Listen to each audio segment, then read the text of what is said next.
Esdras capítulo 2.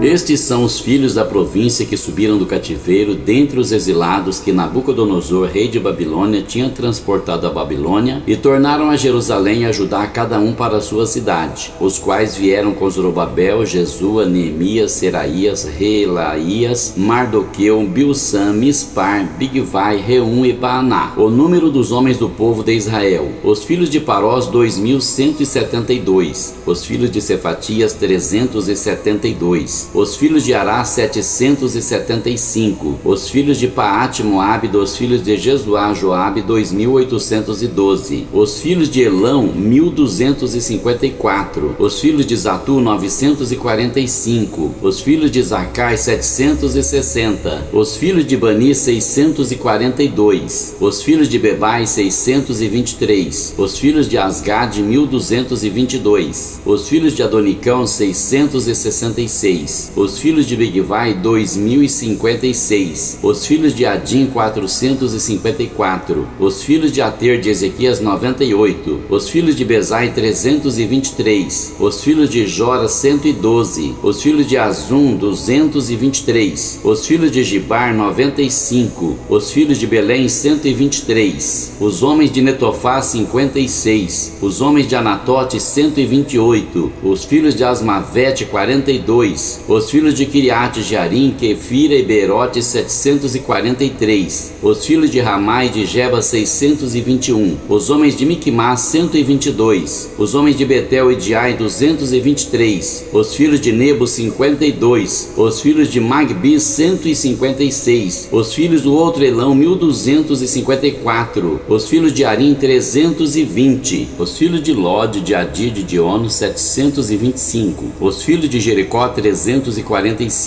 os filhos de Senaá, 3.630, os sacerdotes, os filhos de Gedaías da casa de Jesuá, 973, os filhos de Imer, 1.052, os filhos de Passur, 1.247, os filhos de Arim, 1.017, os levitas, os filhos de Jesuá e de Cadmiel, dos filhos de Odavia, 74, os cantores, os filhos de Asaf, 128, os filhos dos porteiros, os filhos de Salum, os filhos de Ater, os filhos de Talmon, os filhos de Acube, os filhos de Atita, os filhos de Sobai, ao todo 139, os Netinins, os filhos de Zia, os filhos de Azufa, os filhos de Tabaote, os filhos de Queiroz, os filhos de Siá, os filhos de Padom, os filhos de Lebaná, os filhos de Agaba, os filhos de Acube, os filhos de Agabe, os filhos de Sanlai, os filhos de Anã, os filhos de Gidel, os filhos de Gaar, os filhos de Reaías, os filhos de Rezim, os filhos de Necoda, os filhos de Gazão, os filhos de Uzá, os filhos de Pazeá, os filhos de Bezai, os filhos de Asna, os filhos de Meunim, os filhos de Nefusim, os filhos de Baquebuque, os filhos de Acufa, os filhos de Arur, os filhos de Baslute, os filhos de Meida, os filhos de Arsa, os filhos de Barcos, os filhos de Cícera, os filhos de Tama, os filhos de Neziá, os filhos de Atifa, os filhos dos servos de Salomão, os filhos de Sotai, os filhos de Soferete, os filhos de Peruda, os filhos de Jaalá, os filhos de Darcom, os filhos de Gidel, os filhos de Cefatias, os filhos de Atil, os filhos de Poquerete Azebaim, os filhos de Amim, todos os Netinins, os filhos dos servos de Salomão, 392. Também estes subiram de Tel-Melá e Tel-Arsa, Querube, Adã e Imer, porém não puderam provar que as suas famílias e a sua linhagem eram de Israel. Os filhos de Delaías, os filhos de Tobias, os filhos de Necoda, 652. E dos filhos dos sacerdotes, os filhos de Abaías, os filhos de Cós, os filhos de Barzilai, que tomou mulher das filhas de Barzilai, o Gileadita, e que foi chamado do seu nome. Estes procuraram seu registro entre os que estavam arrolados nas genealogias, mas não se acharam nelas. Assim, por imundos foram excluídos do sacerdócio. E o governador lhes disse que não comessem das coisas consagradas até que houvesse sacerdote com Urim e com Tumim. Toda esta congregação junta foi de 42.360, afora os seus servos e as suas servas, que foram 7.337. Também tinha 200 cantores cantores e cantoras, os seus cavalos 736, os seus mulos 245, os seus camelos 435, os jumentos 6.720. E alguns dos chefes dos pais, vindo à casa do Senhor que habita em Jerusalém, deram ofertas voluntárias para a casa de Deus, para a estabelecerem no seu lugar. Conforme as suas posses, deram para o tesouro da obra em ouro 61.000 dracmas, e em prata 5.000 libras, e 100 vestes sacerdotais. E habitaram os sacerdotes e os levitas e alguns do povo, tanto os cantores como os porteiros, e os netinins nas suas cidades, como também todo Israel nas suas cidades.